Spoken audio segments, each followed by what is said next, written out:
Hello and welcome to another Airsoft pistol review. Today we're taking a look at the KSC USP 45.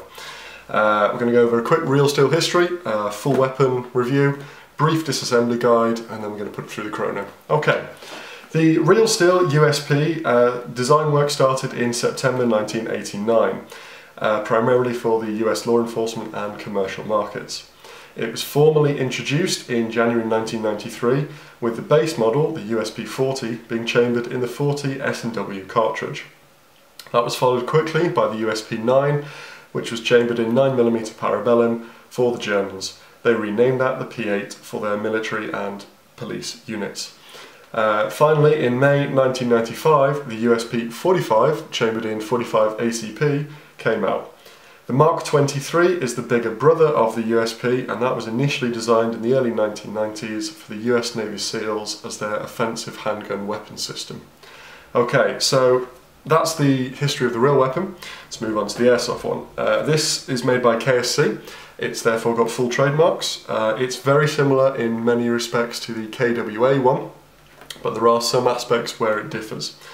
USP stands for Universal Self-Loading Pistol, as you can see on the front of the box here. This is the box that most of them will come in. It does say compact, but it is the full version inside. Okay. Opening the box, we find a nice manual.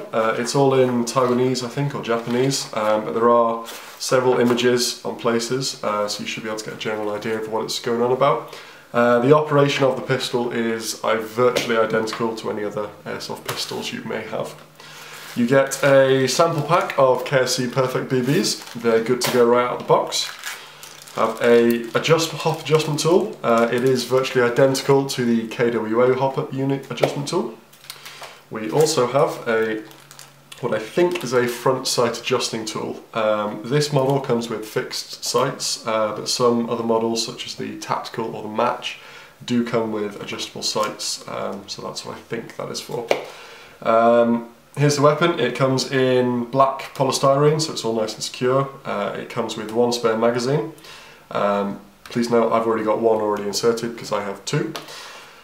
Magazines, we'll take a look at this first and then get on to the actual weapon. Box out the way. Okay, the magazines it takes are massive magazines. They do take, obviously in the real world, 12 rounds of 45 ACP. The magazines are full metal apart from the base plate here, which is plastic. You've got your fill valve on the bottom. There's a little notch in there. If you push that in, the base plate will slide off and you can get access to the main gas chamber. We have a .45 marking just there. We have markings on the back here that would show you in the real world how many rounds you had left. Obviously you've got your gas release valve there. The magazines are full metal, including the feeding lip up here. The BB follower does lock in place down the bottom to allow you to easily load the rounds through the top. Magazines hold 25 rounds plus one in the chamber of the weapon. They do hold a lot of gas, so on a nice hot day you should be able to get several fills of rounds off before you have to regas the magazines. Okay, the pistol itself. Please note this weapon is in the UK. I'm in the UK as well, therefore some things on this version might be different to the US specification or to a Asia specification or something. We have a full aluminium upper slide, with a polymer lower frame. Before we get into the full review, let's go over some numbers. The length of this weapon is 21.5 centimeters, that's 8.47 inches. Height of the weapon is 14.3 centimeters, that's 5.63 inches. Inner barrel is 100 millimeters long, and that's a 6.05 millimeter diameter. It weighs 880 grams, which is 1.94 pounds, a 6mm caliber. Magazine capacity is 25 plus 1. The FPS, we'll go over the chrono later just to see. Gas system is system 7, and it runs off green gas or propane. Okay. Obviously we have full H&K trademarks. There is a H&K USP logo down here. We have a little warning label on the bottom. HK logo on the back of the magazine, another logo and serial number down there, and then on the slide ejection port We have HK45 auto and then a serial number, and down here we've got a marking as well. I believe all the weapons have individual serial numbers, which is a very nice touch. These trademarks are all laser engraved, so they're not painted on, so they're never ever going to come off. 45 auto here. Obviously if it was a 9mm it would say 9mm or 40 S&W. Some little symbols down here, and then the serial number down there. On the back we have a lanyard mounting point, that is plastic. We have a textured back strap, textured polymer grips. The grips themselves are nice and large. I've got quite big hands and this sits into my hand very nicely. The trigger guard is nice and large. You can have big thick gloves on and still have operation of the weapon very easily. I have an ambidextrous magazine release back here, just push that and the magazine will pop out. Back here we have a safety. If you push it up it is safe. The trigger then will go to that position but it won't go any further. If it's down, obviously the weapon will fire. If the hammer is back and the weapon is therefore cocked, push it down and it's a functioning decocker lever as well. Moving forward we've got your slide lock release. Up front we have a Heckler & Koch accessory rail. This means that it's not a standard 20mm rail and it will only take certain weapon accessories that are designed to work with this. That said, you can get an adapter which will clamp onto these two rails and give you a standard 20mm rail on the bottom. Moving over, we have the other side of the safety. On the real steel weapon you can move that safety and decocker over to this side. On the Airsoft version you can't.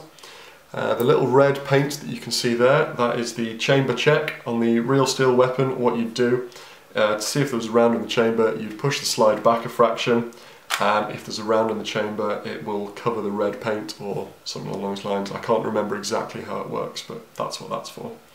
The sights are 3-point white paint. To my knowledge, they're not night sights out of the box, but you may well be able to change them to that. The sights on this version I think are fixed. The front sight looks as if it may be able to move left and right a fraction. The tactical versions and the match version do come with adjustable sights. Okay, that is essentially all the exteriors of the weapon. The lower frame comes in 3 colours. It comes in olive drab, which is this version, normal black and tan. The trigger is a double action, single action trigger. What that means is, I'll take the magazine out, the first pull of the trigger when the hammer is back means that the hammer will have to go all the way back and then fire. And see, if the weapon was loaded, the hammer would stay back and therefore the trigger is now a single action trigger. What that means is your second, third, fourth, fifth, etc. shots, the trigger has to move a shorter distance to get those rounds off. Okay, the weapon does have an adjustable hop unit. What you do is you push the slide back to about there, take your hop adjusting tool, put it into the notches just on the hop unit and turn it left and right to change the hop. One thing to note, there is a loading ramp just beneath the hop unit. There is a problem with those sometimes out the box. What happens is the sides of the hop ramp, of the loading ramp, sorry, are a little bit sharp. What that can do is it can catch a BB in the loading ramp, which will obviously cause a failure to feed. Way to sort that, take the slide off, disassemble the barrel assembly, just get a light file and just sand the edges of the loading ramp down a little bit until you can push around through that hop unit, through the loading ramp, sorry, without it getting stuck. Another thing, on mine, the internals were bone dry out the box, so I'd recommend before you start firing this weapon to disassemble it, give all the internals a good squirt of silicone and put some thicker silicone onto the slide rails where the slide moves along, just keep the whole weapon nice and lubricated. Okay, to take the top slide off, what you do, turn the weapon over, put your finger onto the slide release and just push the slide back. That will drop the pin out and therefore you then have the slide there. Reassemble the weapon, put the slide on the front, take your pin, put it back in there, just push the slide until it drops in and job done. USP, I like this weapon a heck of a lot. The USPs are probably my favourite real steel weapon of the whole thing. I just think they look super cool. They're nice and chunky, I've got big hands, and the performance of them is fantastic out of the box.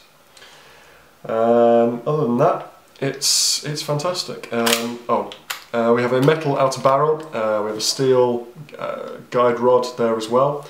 I believe there is a steel spring guide installed as standard, but I'm not entirely sure. Disassembly of the weapon, as we've just gone over, is very, very simple. Other than that, it is a fantastic pistol. Even in colder weather, certainly here in the UK, the cold weather performance is, for a gas pistol, relatively good. It's helped by the fact that the magazines hold so much gas, but certainly in warmer weather it will fire a whole magazine off quite happily and the slide will lock back perfectly. Okay, right, let's go and chrono it then. Okay, for this test we're using .20 gram BBs and green gas.